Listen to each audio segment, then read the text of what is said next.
నా పేరు రాహుల్ జగన్నాథం అండి. నేను ఆంధ్రప్రదేశ్ నుంచి బాపట్ల జిల్లా అద్దంకి మండలం నుంచి.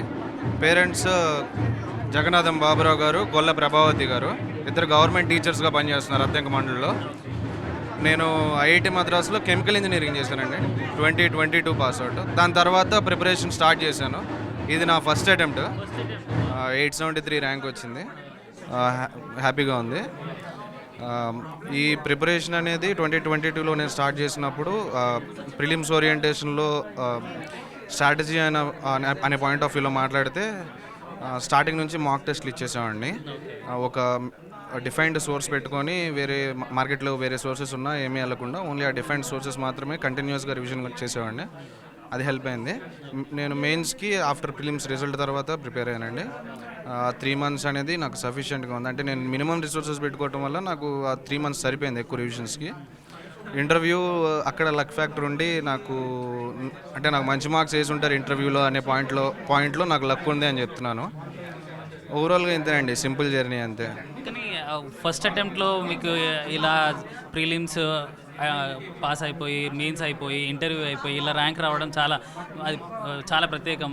దాని గురించి అవునండి, అది ఫస్ట్ అటెంప్ట్ అవడం వల్ల అలా అనిపిస్తుంది. కానీ కంటిన్యూస్గా ప్రతి వీక్ నేనైతే ఒక 6 days చదివేవాడిని. And Sunday was my chill day అనమాట. అలా రిలాక్స్ అవుతూ ఆ 6 days ఎక్స్టెన్సివ్గా చేసేవాడిని. సండే రిలాక్స్ అయ్యేవాడిని. సో ప్రెషర్ అంత లేదు. డేలో ఎన్ని గంటలు ప్రిపేర్ అయ్యేవారు? అలా ఏం లేదండి, నేను బేసిక్గా నైట్ పర్సన్ని. నేను నైట్ 9:30 ఆ టైంలో స్టార్ట్ చేస్తాను. మార్నింగ్ 4:30 ఆ టైంలో చదువుతాను. మార్నింగ్ ఇంట్రెస్ట్ ఉంటే చదువుతాను. అంటే అంత స్పెసిఫిక్గా ఇన్ అవర్స్ అనేది నేను సజెస్ట్ కూడా చేయను, నేను చేయలేదు కాబట్టి. వర్క్ అయితే మీకు యూ కెన్ డూ. నాకు చాలా రిసోర్సెస్ తక్కువ. సో నేను అన్ని అవర్స్ చదవాల్సిన అవసరం కూడా లేదు. అంటే అదొక రూల్లో పెట్టుకున్నాను, ఎక్కువ బుక్స్ చదవను నేను, ఇది వర్క్ అవ్వాలి అంతే అని. కానీ ఇది గ్రేట్ అచీవ్మెంట్. ఫస్ట్ అటెంప్ట్లోనే మీరు చాలా స్మార్ట్ వర్క్ యూజ్ చేసి మీరు ర్యాంక్ తెచ్చుకోవడం అనేది. అంటే హార్డ్ వర్క్ స్మార్ట్ వర్క్ అనేది అందరూ చేస్తారు. బిట్ ఆఫ్ లక్ అని కూడా యాడ్ చేయండి. ఓకే, అంతే అండి. సో ఈ జర్నీ ఎలా ఉంది? సిఎస్బిలో మీ మేడం గైడ్గా ఉన్నారు. నాకు ఎప్పుడైనా ప్రాబ్లం వచ్చినప్పుడు కూడా మేడం హెల్ప్ చేశారు. So overall it was a fruitful journey అండి. 2 years కదా, సో బాగుంది, మంచి లెర్నింగ్.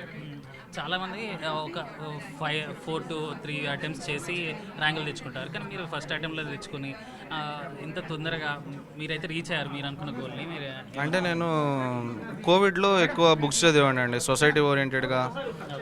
అంబేద్కర్, శశి థరూర్ ఎక్సెట్రా ఈ బుక్స్. అండ్ నా బీటెక్లో నేను తీసుకున్న హ్యుమానిటీ కోర్సెస్ కూడా దీనికి కోఆర్డినేట్ చేసినట్టుంటే. బేసిక్గా ఆ కోర్సెస్ అన్నీ దీని రిలేటెడ్ సబ్జెక్ట్సే ఉంటాయి, అవి హెల్ప్ చేసింది. అండ్ బీటెక్లో ఎక్కువ న్యూస్ ఫాలో అయ్యండి. సో బయట ఏం జరుగుతుంది అనేది అండర్స్టాండింగ్ ఉంటుంది కదా. సడన్గా దీంట్లోకి రాలేదు నేను. బేసిక్గా it was a smooth journey, డైవ్ కాదు ఇది, స్మూత్ జర్నీ. ఫస్ట్ గోల్ అంటే చిన్నప్పటి గోలా లేకపోతే? అంతే అండి, ఒకే గోల్ ఉంది చిన్నప్పటి నుంచి, అయిపోయింది. ఓకే, ఆప్షనల్ ఏం తీసుకున్నారు? నాది హిస్టరీ అండి, ఆప్షనల్. హిస్టరీ చాలా డెప్త్ సబ్జెక్ట్ కదా, మీరు ఎలా? అంటే GS 1లో హిస్టరీ మనకి ఉంటుంది. నేను స్పెసిఫిక్గా GSకి దీనికి ఆప్షనల్కి వేరువేరుగా సబ్జెక్ట్స్ చదవాలనుకోలేదు. సో అందుకని హిస్టరీ తీసేసుకున్నాను. అండ్ అంటే నాకు సడన్గా ఒక షిఫ్ట్ కొట్టాల్సిన టైం వచ్చింది. అక్టోబర్లో నేను PSIR నుంచి హిస్టరీకి మారాను. మినిమం టైం ఉంది. సో GSలో ఏది అలైన్ అయిపోయిద్దో ఆ సబ్జెక్ట్ తీసుకోవాలి నేను, అందుకని హిస్టరీ తీసుకున్నాను. 4 months సరిపోయింది. కానీ సో చాలా తక్కువ సమయంలో మీరు అంత డెప్త్ సబ్జెక్ట్ చదివి కూడా ఇంకా వేరే దానికి స్విచ్ అయ్యారా? లేదండి, అంటే అది డెప్త్ ఉంటుంది. బట్ బుక్స్ అయితే మీరు రిఫర్ చేయాలి అని తీసుకుంటారో అవి అంత సింపుల్గా ఉంటే మీకు సబ్జెక్ట్ అంత సింపుల్ ఉంటుంది. నేను హిస్టరీకి Bipin Chandra, Spectrum and Poonam Dalal book, ఇంతే, ఈ 3 చదివాను. వరల్డ్ హిస్టరీ ఆప్షనల్ కాబట్టి I need to read normal లోవే. ఆ బుక్స్తో ఇట్ వర్క్డ్. కొంతమంది ఇండియన్ పాలిటీ చాలా ఎక్కువ చదువుతూ ఉంటారు, కాన్స్టిట్యూషన్ బేస్డ్. కానీ అది అవసరం అంటారా? ఇప్పుడు మనకి ఉపయోగపడుతుందా? అంటే ఎగ్జామ్ పాయింట్ ఆఫ్ వ్యూలో. నేను లక్ష్మీకాంత్ తోటే చదివానండి. అదే ఒక 17-18 times చదివాను అంతే. 17-18 అవుతుంది. స్టూడెంట్ హూ ఈస్ రీడింగ్ వాళ్ళకి ఐడియా ఉంటుంది.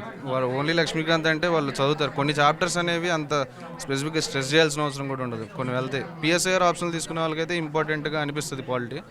మిగతా వాళ్ళకి బేసిక్ అండర్స్టాండింగ్ ఆఫ్ సబ్జెక్ట్ ఏంటి అనే పాయింట్ ఆఫ్ వ్యూలో ఇది కరెంట్ అఫైర్స్ పాలిటీ రెండు కలిపి చదువుకుంటే మనకి ప్రిలిమ్స్లో క్వశ్చన్స్ ఎలా వస్తాయి అనే ఐడియా వస్తుంది.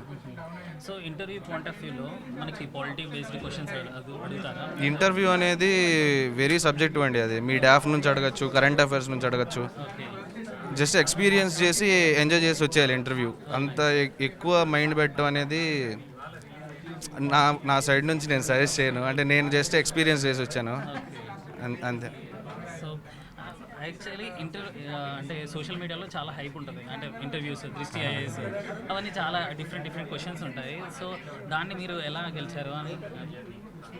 నేను ఆ ఇంటర్వ్యూస్ అన్నీ ఎక్కువ చూడలేదు. బట్ మా ఇంట్లో మా అమ్మగారు చెప్పారు కాబట్టి కొన్ని ఎక్కువ ఇంటర్వ్యూలకి వెళ్ళాను నేను ఢిల్లీ. నేను కూడా అవి కొన్ని హెల్ప్ అయినాయి నాకు. నేను ఓపెన్గా హెల్ప్ అయిన చోట హెల్ప్ అయిందని చెప్పాలి. నాకు మాక్ ఇంటర్వ్యూస్ నుంచి ఒక 5-6 క్వశ్చన్స్ ఎగ్జాక్ట్గా అడిగారు ఇంటర్వ్యూలో. సో ఆ పాయింట్లో మాక్ ఇంటర్వ్యూస్ నాకు హెల్ప్ అయినాయి.